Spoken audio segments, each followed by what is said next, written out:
All right, I'm going to show you a few things that A, is kind of important for your car.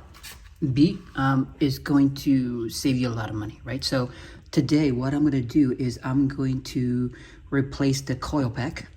I'm going to replace the tube, and then I'm going to replace the spark plugs, right? So if you were to go to the shop, it doesn't matter if it's independent or anything.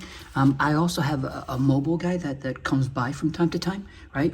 To replace the spark plugs, probably about 200 bucks. It could be more, but you know, base price 200 bucks. To replace the coil pack, this too is roughly about, I don't know, I would dare say 200 to 300 bucks, right? And then last but not least, to replace each of the tubes, right? This is probably roughly about 100 bucks a tube, because they need special equipment and stuff like that. And so what you're hearing from me is the cost of doing your coil pack, spark plugs, and then your tubes could get you around $1,000 at least, right? Now, the reality is the cost of these aren't super expensive. Like for example, the Europort, tubes are what, 40 bucks a pop. Your coil pack is probably about 80 bucks a pop, right? And then last but not least, I bought the the NGK spark plugs for like about 40 bucks a pop. So in essence, I spent 160 bucks. Learning how to do this and knowing this is pretty important. For this scenario was I had an oil leak, but reality is from time to time, your rubber is gonna wear out, and so you're gonna have problems no matter what, right? Secondly, from time to time, these will break apart, so it's kind of good to take a look, right? As I said before. And then last but not least, to get the best performance out of your car, right? Do the spark plugs. Now, to remove, the first things first is you remove your wheel to have access, which is, pretty convenient, right? There's 3 on each side. To get the coil pack out, you just have to remove 2 bolts, right? I believe these are T20s, right? Correct me if I'm wrong. It's either T18 or T20s.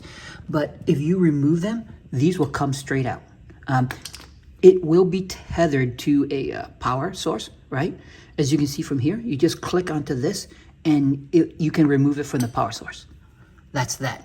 Second piece, spark plugs, right? Here are my old spark plugs. Take a look to see how worn out they are, right? This probably is still okay, but since I'm taking the opportunity to take it out, I might as well do it. Now, to do this, you need a long socket, right? It could either be a 16 or a 5/8. It depends on you, right? So you get it in there. It's not on tight, by the way. It's not like crazy tight. Just a little bit of force, and you can actually get it out. And then last but not least, which is the hardest part, I don't know if I can show you this. See where the hole is? Here is the tube, right? In order to do that, you need this specific tool, right? So when you put it in, it's going to be very loose. And then when you twist this, it's going to compact, and then it'll hold on nicely and pull it out. Just try not to use any other tool.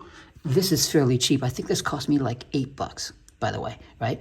It's a lot better than you trying to do something crazy like I was trying something, and as you can see, I cracked this right through because it's plastic. Anyway, when you're gonna put it back together, just put a little dab of oil on these tubes, put it back in. You just push it by hand. It's not like you don't have to go super crazy, right? It'll just fall right in place. You put your spark plug back in, and then you put your coil pack back on. I mean, in essence, it's not that hard.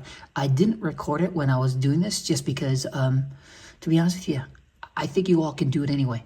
I just want to describe some of the details so that way you can take a look and understand what's going on. All right? If you have any questions, don't hesitate to put a comment down below. Maybe I'll do a quick little shorts here or there to do stuff. All right?